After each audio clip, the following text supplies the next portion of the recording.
more because everything you say, others say you're judging them. There is a difference between judgment and facts. If somebody tells me I'm black, they're not judging me. It's a fact. If I'm acting like a fool and somebody tells me you acting like a fool, they're not judging me. I'm acting like a fool. But we've moved into a mindset in this country where everybody is saying, that's just me. I can do because God made me this way. Listen, God made me a certain way. But I'm not going to allow the enemy to manipulate how God made me. You see, what y'all don't understand now, I'm trying to help my people today. You know, I look out over the congregation and I might like the Apostle Paul. I'm the worst one here.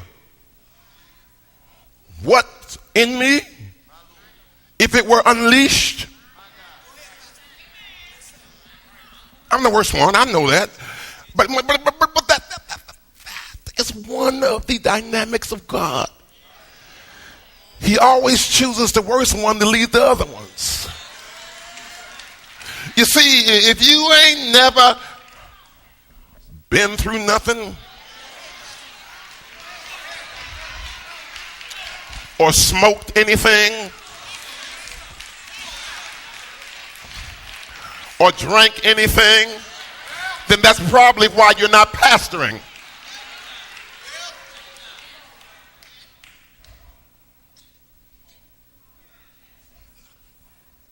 God chooses those of us who know what it feels like to be called out and placed in. Called out of darkness into the marvelous light. It is not, please stay with me, you heard me say it before, I'm coming back to it. It is not that the world was a bad place for me. I enjoyed the world. And some of y'all can testify. I wasn't a partier. I didn't go to a lot of parties. That wasn't me. I didn't run the streets. I didn't have to run the streets. The streets came to me. But I loved marijuana. I loved whatever drugs I could get my whole hand on. And I loved them until I found something better in Jesus.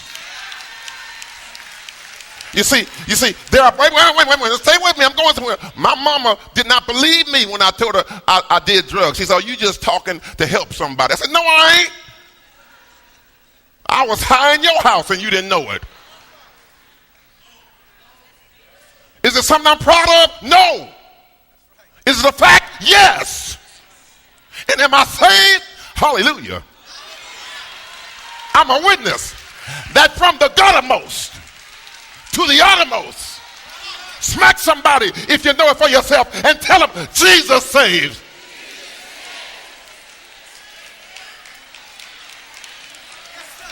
I can't find nobody to help me. I said, smack your other neighbor and say, Jesus saves. And I'm so glad about it. Oh. But what's happening in the church, let alone the world, what's happening in the church? What has happened to spiritual praise and worship? What has happened to the mothers of the church being the examples in the church? What has happened to the deacons and the ministers being leaders in the church? Why? Not just Zion. No, Zion is good compared to other churches. But I watch ministries on TV when the praise and worship is going up and folk look, they just stand there and look. They're not entering in. Precious ones, if you have truly been saved. I didn't say religious. Rosalind, I didn't say religious. Mother Spirits, I didn't say religious. I didn't say emotional, Marcel. I said saved. If you've been truly saved, Precious ones, you will enter his gates with thanksgiving and his courts with praise. Now I need to give you an understanding on that. His gates are not these 1, 2, 3, 4, 5, 6, 7, 8. His gates are not these 8 doors. His gates is when you wake up in the morning. His gates is when you go in the bathroom. His gates, everywhere I go, I am taking Jesus with me. And I know that he's gone before. He will give his angels charge concerning you. And they will bear you up in their hand, lest you dash your foot against a stone. And I got to stop there just for a point. How many of you all in this building know that there have been times, and maybe a time right now in your life, where the angels didn't pick you up? Because if they hadn't, you wouldn't have made it. If there hadn't been somebody looking out, oh, I'm so glad that I have a lookout God. Talk to me, somebody. Can I find a witness? Somebody know he's a lookout God. He'll look. I'm here today, Tony, because he looked out for me. I'm saved today. And so Paul comes, as I open this up or try to. Paul comes, Kim, and Paul says, if this gospel be hid, even to those in the church. Do you know how many blind folk come to church? They're not coming for Jesus. They come in for Williams. They come in for Cornelia. They're coming to see what the praise dance is going to do. They're not coming for Jesus. Because if they were coming for Jesus, they'd be praise dancing themselves.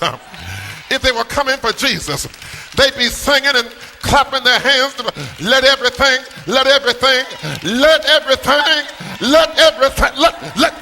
it didn't put no age on it. It said, let everything.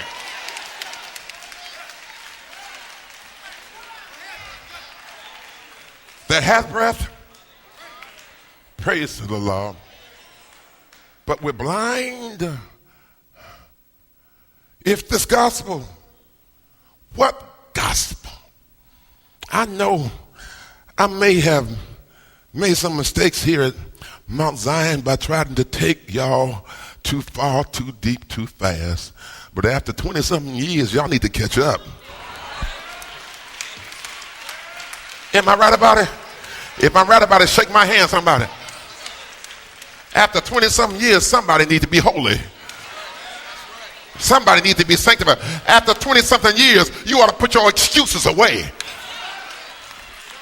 If God can't save you and straighten you out and put you in place in 20-something years, then I'm asking you to check your salvation. It got quiet all over the church. If this gospel be hid, it's hid from the lost. Now, for the benefit of our visitors, what is the gospel? And I'm just opening it up now. I'll come back to it on Wednesday. I'm just opening it. Somebody say he's just opening it up. You know how you get ready to make spaghetti sauce, baby, and you don't know how to make your own sauce?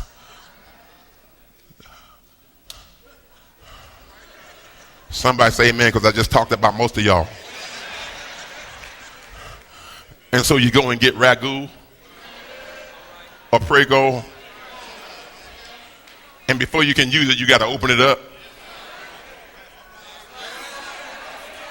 See, I don't know nothing about that because I make my own spaghetti sauce. But after I can it, I still got to. That's all I'm doing right now is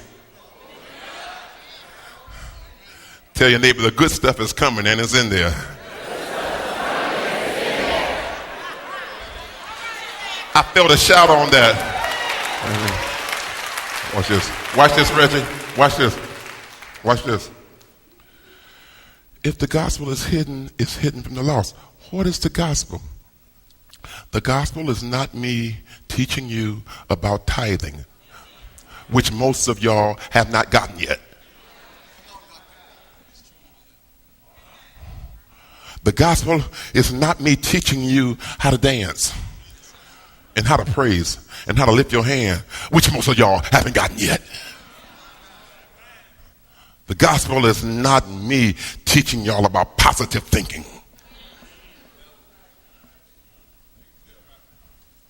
The gospel is all about Jesus. Now, Jesus came, he died, came, lived, died, rose again, coming back.